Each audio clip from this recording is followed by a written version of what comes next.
Alors, nous allons recevoir Marie-Camille Coste qui va nous parler de l'allaitement du nouveau-né atteint d'une fente labiale ou labiopalatine. Elle est infirmière puéricultrice en service de stomatologie à l'hôpital Necker Enfants Malades à Paris. Oui, bonjour. Alors, plus précisément, c'est le service de chirurgie maxillofaciale et chirurgie plastique. C'est vrai qu'on est souvent confondu avec de la stomatologie, mais c'est une discipline. Voilà. Bien. Alors, Merci pour la précision. Je vous en prie. Ça fonctionne au niveau du partage d'écran? Oui, ça fonctionne. Mais le partage d'écran est en dessous. Comment il faut faire? Est-ce que là, vous avez la diapositive? On la voit, mais elle n'est pas centrale. Alors, parce que moi, j'ai plus que ça sur l'écran. Alors. Parfait. Là, je n'ai plus rien? Oui, ça marche. Alors, zut. Je me remets lire à partir du début. Donc là, vous avez ma diapositive en grand, c'est ça? Alors, pas tout à fait en grand, on voit l'ensemble de votre écran, a priori. Lire à partir du début. Là, ça fonctionne. Est-ce qu'il faut en mode... ne faudrait-il pas passer en mode diaporama? Je ne sais pas si vous l'avez fait. Oui. Alors, malheureusement, ça n'est pas ce qu'on voit.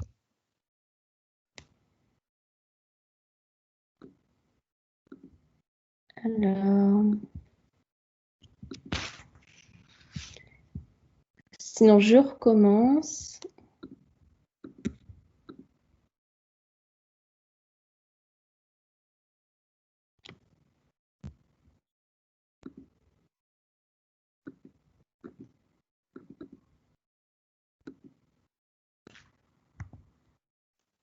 On sollicite le service informatique pour voir si on peut vous donner un coup de main. Est-ce que vous pouvez, limite ce qu'on va faire, vous allez arrêter le partage et le remettre. Comme ça, on va voir si ça peut résoudre le problème. Voilà, normalement, j'ai arrêté le partage. Voilà, c'est ça.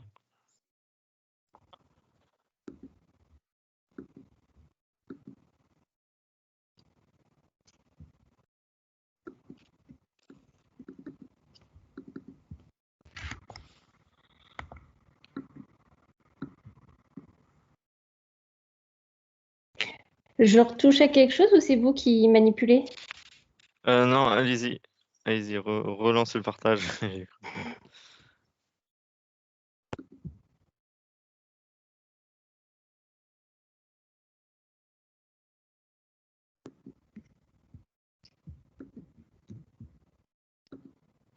Et là, c'est bon pour vous? C'est parfait. Ok, je vois plus vos têtes, mais c'est bon pour les diapos. Donc, merci beaucoup à tous d'organiser ce congrès en visio. Je suis ravie de pouvoir vous partager mon expérience autour de l'allaitement du nouveau-né avec une fente labiale ou labiopalatine.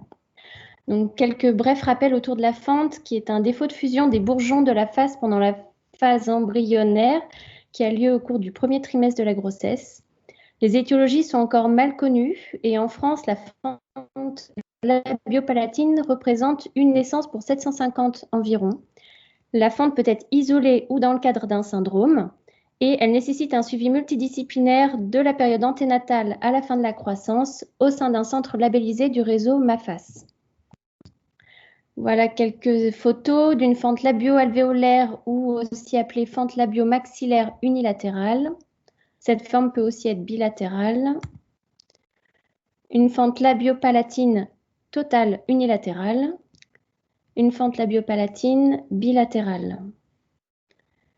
Donc, dans nos sociétés, l'alimentation et le repas, ce sont des moments très forts. On aime se retrouver, on a beaucoup de plaisir à partager un repas ensemble. C'est un moment convivial et alors en plus en France, on prend beaucoup de plaisir à être ensemble et à bien manger. Donc, c'est un temps fort dans nos sociétés qui vient aussi se relier au lien nourricier qui s'établit entre les parents et leur enfant, et notamment entre la maman et son bébé. Mais voilà, la fente crée des problèmes d'alimentation qui sont liés à la discontinuité de la lèvre, voire du palais, qui sont aussi liés à l'appréhension des parents qui ont peur de faire mal à leur bébé et qui vont se manifester par une reprise de poids de naissance souvent un petit peu plus longue que les 10 jours habituels, des temps de repas qui peuvent aller jusqu'à 45 à 60 minutes, des parents évidemment très anxieux pour leur enfant, et des parents avec un grand sentiment de culpabilité. Alors déjà, ils culpabilisent de ne pas avoir fait un enfant avec un visage de poupon comme tous les autres enfants, et en plus, ils culpabilisent parce qu'ils n'arrivent pas à nourrir leur enfant, et ils ont l'impression de tout échouer, ça les met vraiment à mal dans leur rôle de parents. Et puis, il y a aussi de multiples discours de la part des soignants qui sont préoccupés par la perte de poids de ce bébé. Tout le monde est bienveillant, mais n'a pas toujours été bien formé à l'alimentation d'un nouveau-né avec une fente. Et les parents se retrouvent à entendre plein d'informations diverses et variées. Et autour de tout ça, il y a aussi une grande pression de l'entourage. Parce que fente ou pas fente, quand on a un bébé et qu'on est parent, on entend des discours de son entourage, de la société, des soignants autour de l'alimentation de son propre bébé et des choix qu'on fait. Donc, tout le monde va dire dans un sens ou dans l'autre, si tu allaites, tu devrais pas, tu vois bien, tu n'y arrives pas, tu es une mauvaise mère, arrête ça tout de suite. Ou au contraire, pourquoi tu donnes le biberon de l'artificiel, tu devrais allaiter. Voilà. Et tout le monde y met son grain de sel, donc les parents sont complètement perdus. Et en plus de ça, la fente impressionne. Parents comme parfois professionnels de santé également, qui n'ont pas toujours l'habitude de croiser des bébés avec une fente. Et dans ce contexte-là, si la maman souhaite allaiter, c'est l'échec quasi assuré. Donc l'allaitement et la fente, quand c'est une forme labiale ou labio-alvéolaire, l'allaitement au sein sera possible. Par contre, avec une atteinte palatine et notamment au niveau du voile du palais, le nouveau-né ne sera pas capable de créer la dépression intrabuccale qui lui permet d'extraire le lait du sein de sa mère. Donc souvent, il faut passer par un allaitement via le tire-lait et le biberon. C'est comme ça que depuis février 2018, j'ai mis en place des ateliers de soutien à l'allaitement pour les mamans qui ont un diagnostic de fente pour leur bébé et qui souhaitent l'allaiter. Donc à ce jour, 108 mamans ont participé à cet atelier, ce qui représente environ 38% des femmes vues en consultation anténatale dans le service. Et ce chiffre est en grande augmentation depuis que les ateliers sont proposés en téléconsultation. Un atelier où il y a 3 à 4 familles maximum pour privilégier un moment convivial et chaleureux où tout le monde puisse s'exprimer facilement. Ça dure environ 2 heures et je l'organise en fonction des demandes. Il y a environ une douzaine d'ateliers par an. Les objectifs sont d'informer les mères, voire les pères, sur l'allaitement et les spécificités liées à la fente et de soutenir les parents dans leur projet de choix d'alimentation pour leur enfant.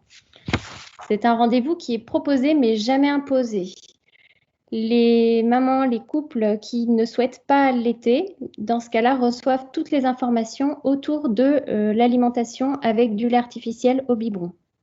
C'est un rendez-vous qui a lieu à distance de la première consultation dans le service avec le chirurgien et l'infirmière, de façon à ce que les parents aient bien eu toutes les informations plus techniques, scientifiques autour de la fente et qu'ils puissent ensuite se projeter autour de l'alimentation de leur bébé.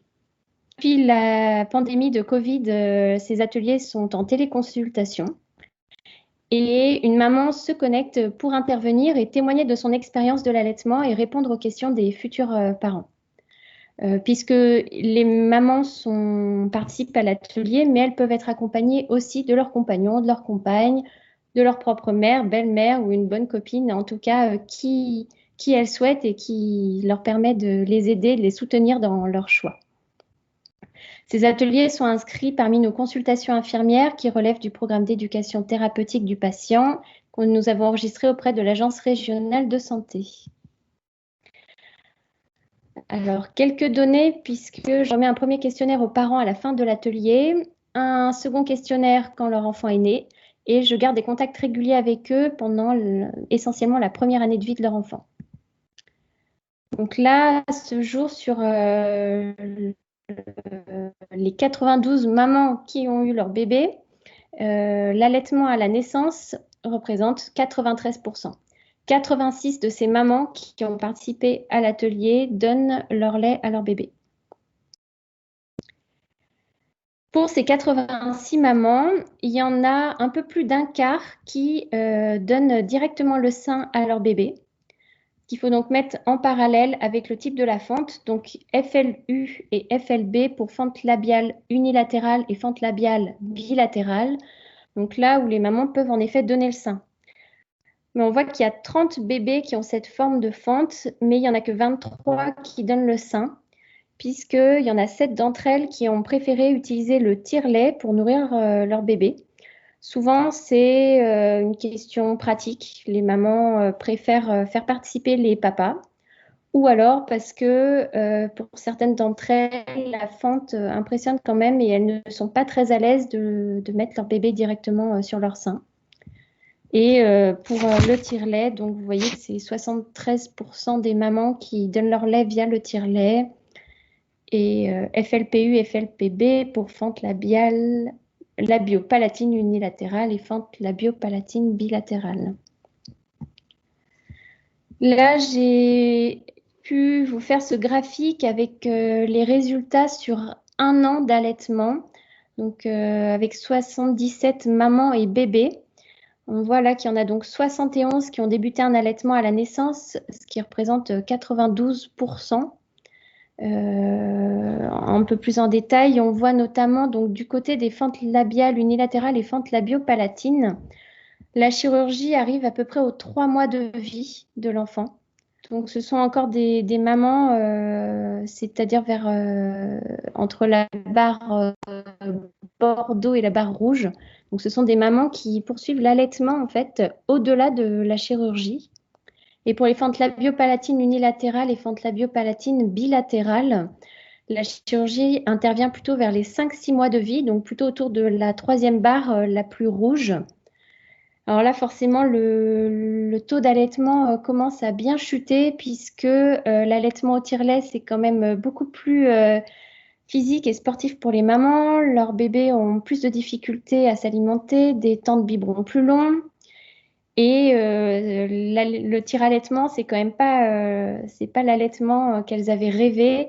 Donc même si elles sont très contentes de le faire, souvent ça les fatigue. Et puis le stress de la première chirurgie et de l'hospitalisation influe aussi beaucoup sur leur lactation.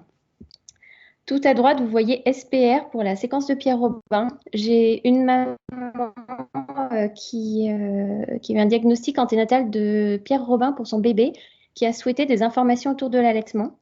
Donc, je l'ai également reçue et elle a réalisé à peu près 1 mois de tire-allaitement.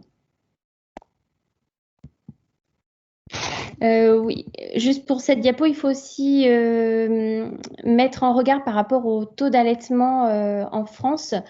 Il est évidemment assez élevé là parce que ces mamans ont également un congé maternité plus long. Là où en France, les mères ont à peu près 2 mois de congé maternité, là, les mamans avec un bébé qui a une fente rallongent avec un congé parental et restent à peu près 1 année auprès de leur enfant. Donc, ce qui contribue aussi fortement à cet allaitement et notamment au tire-allaitement. Et elles ont souvent pour objectif de tenir jusqu'à la chirurgie. C'est quelque chose qui revient beaucoup. Elles formulent que ça remet de l'humain dans ce parcours très médicalisé. Et elles ont l'impression aussi de faire quelque chose de bien pour leur enfant et de réussir à faire quelque chose pour lui.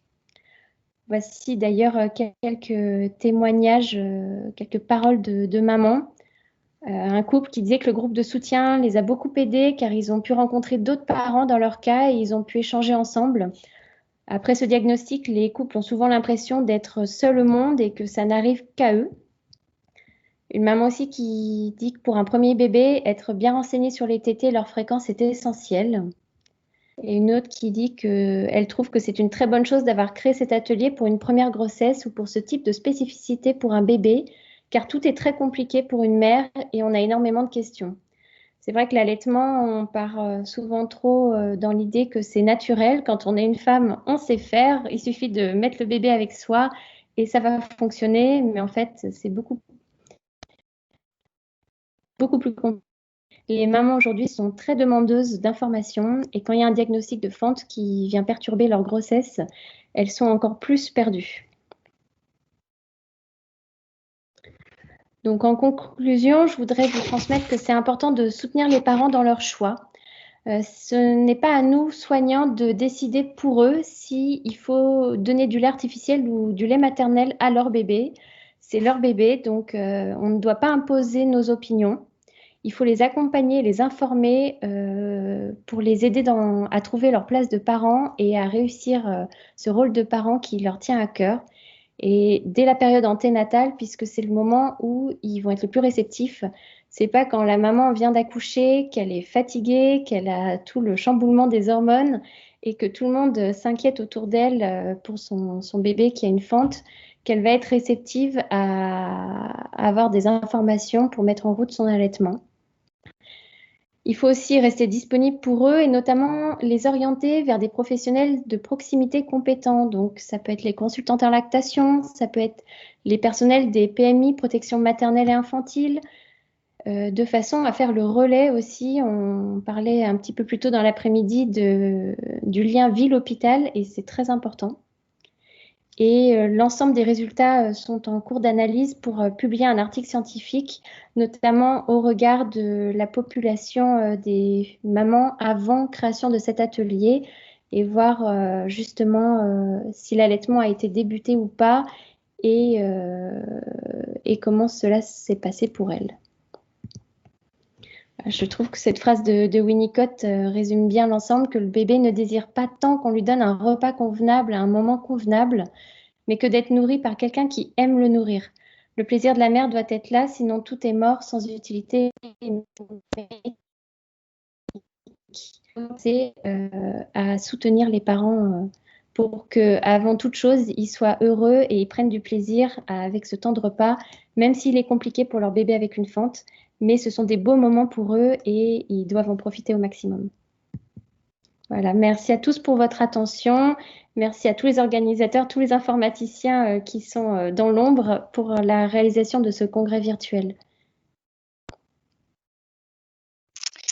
Merci beaucoup pour votre intervention très intéressante, vraiment, et je suis totalement d'accord personnellement avec la phrase citée à la toute fin, puisque ça parle finalement d'un plaisir incarné, hein, finalement, de la part des parents, et c'est comme ça qu'on le sait, le bébé qui a une réceptivité multimodale reçoit en fait, en même temps que son repas, toute l'intentionnalité et le plaisir des parents. Et c'est peut-être bien ça le plus important finalement, ou en tout cas c'est à égalité d'importance que le travail de nourrissage véritable, quoi, que l'apport de lait. Je trouve une autre remarque au passage aussi, que en effet vous avez bien raison de faire ça en anténatal. Quand on travaille en périnate, on se rend compte à quel point c'est bien dès l'anténatal qu'il faut travailler les choses qui vont avoir un impact dans le postnatal. Et puis d'autre part, les fentes en général et toutes les malformations, on va dire, qui touchent la face, on le sait, sont très difficiles pour les parents puisqu'elles viennent en fait re-questionner quelque chose du côté de l'humanité. Donc c'est-à-dire que les parents doutent en fait, hein, est-ce qu'on a fait un enfant monstrueux? Et donc c'est très compliqué pour eux de voir, ils ont très très peur de rejeter cet enfant à la naissance. C'est une des problématiques principales de ce type de malformation, et d'imaginer qu'il y ait une équipe qui puisse les accompagner dès l'anténatal autour de questions comme ça, qui réhumanisent ce bébé tout de suite, sans effroi, on va dire, sans l'effroi qu'ils ressentent eux, et qui les accompagne autour de l'allaitement, c'est quand même une question, fondamentale. Et donc vraiment, merci pour votre exposé parce qu'il est tout à fait à propos, surtout dans les espaces où on reçoit des enfants avec malformation, bien sûr. Voilà. Merci. Oui, il y a une question. Je te passe la parole. Alors, une question nous a été posée. Est-ce que vous proposez un biberon spécial pour ces enfants pour qu'ils puissent s'allaiter, se nourrir, pardon, correctement? Non, ils n'ont pas besoin de biberon spécial et justement, on préfère aussi éviter de stigmatiser et de renforcer ce côté enfant différent. Ils ont juste besoin d'une tétine souple, en fait, parce que moins ils fournissent d'efforts sur la tétine pour s'alimenter, moins ils s'épuisent et donc mieux ils vont réussir à boire au biberon. Donc des tétines souples, il y a certaines en silicone qui sont souples et sinon les meilleures c'est les caoutchoucs. Le bon vieux caoutchouc que les parents peuvent faire bouillir dans des casseroles d'eau chaude pour encore plus le ramollir. Et voilà, des tétines tout à fait classiques du commerce. Parfois, une deuxième âge aussi est plus appropriée pour que l'embout soit un petit peu plus long et que le bébé ait une meilleure prise en bouche. Et après, c'est surtout d'accompagner les parents et de les éduquer pour qu'ils arrivent à bien positionner cette tétine dans la bouche de façon à ce que le nouveau-né ait des points d'appui efficaces pour se nourrir. Bien, merci encore. Donc, comme on a quand même 42 minutes de retard,